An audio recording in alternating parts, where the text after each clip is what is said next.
Hello everyone, this is the last video of this distribution of species in aquatic systems series, and specifically in this one I'm going to be looking at conductivity, and it's quite a short video, and but I didn't want to put it together with others because some of the other videos kind of cover quite challenging concepts, and I thought it was too much and it was better to keep it as short as I could possibly and not mix too many concepts in one specific video.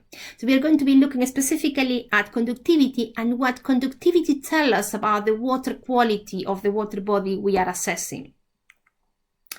Conductivity is a measure of the water's ability to conduct an electric current. That's how it's defined.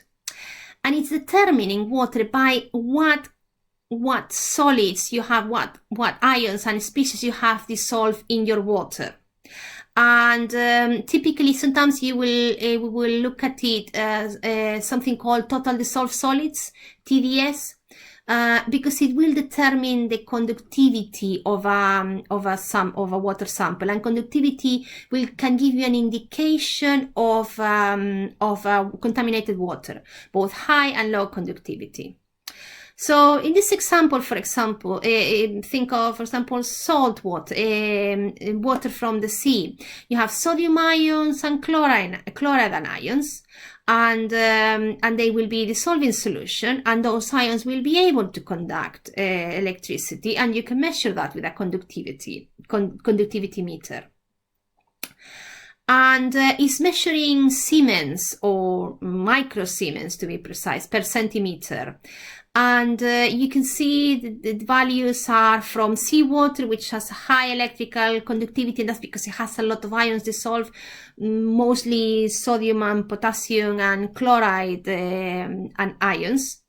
And you have something like pure water that has barely no ions dissolved, and the conductivity is almost zero. And low conductivity, like rain and snow, again quite pure, assuming it is pure, which again has a low conductivity. And then you have surface waters and groundwaters that have a wide range of conductivities, and that is because it depends on the mineral where that water body is sitting and whether those ions have leached into the water body or not. So what type of ions do you find in water? When the sea, we already mentioned sodium, potassium ions and chloride ions. In waters, typical inland waters, in fresh water, you have all sorts of ions. You can have calcium and magnesium, especially in hard waters, some sodium and some potassium, and bicarbonate, and ions tend to be bicarbonate and decarbonates, and also some sulfates and chlorides. And it is linked to the type of minerals that you find in the area, how soluble those minerals are. Sometimes there are biological processes that can incorporate some ions into the water. It can be quite varied.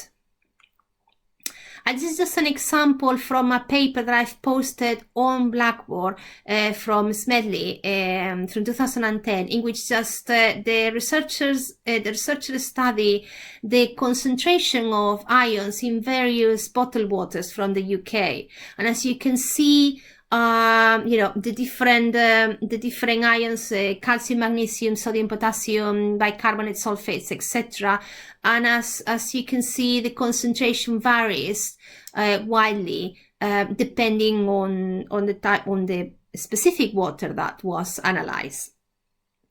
You have a link of to this paper on this week's content area. So it's quite an interesting paper, perhaps not to read completely, it's quite a few pages, but just to have a look at the introduction, for example. I think that probably is quite interesting. Why do we care about conductivity? Well, conductivity can be an indication of pollution, both high conductivity and very low conductivity. High conductivity can be an indication of pollution in fresh water, can be an indication of pollution because it means that there are added ions that increase that conductivity. So, for example, phosphates and nitrates from agricultural runoff. But also, clean waters, for example, low conductivity is again an indication of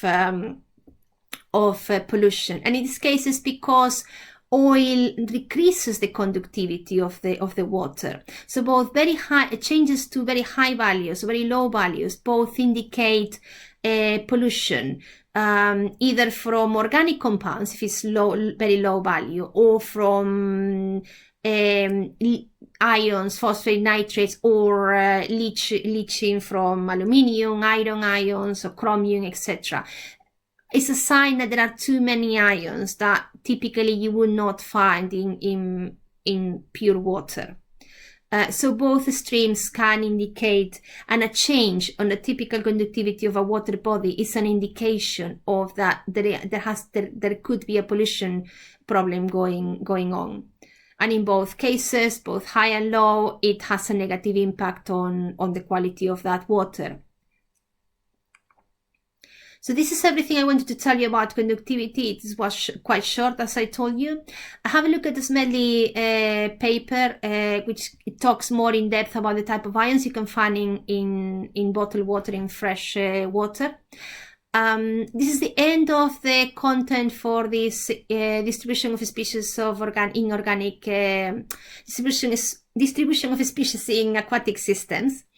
I hope it was useful. Thank you very much for watching. And again, if you have any questions, drop me an email, or we can discuss it in one of the workshops, or post on the Blackboard, on the discussion boards for the module, so we can all benefit from the discussion.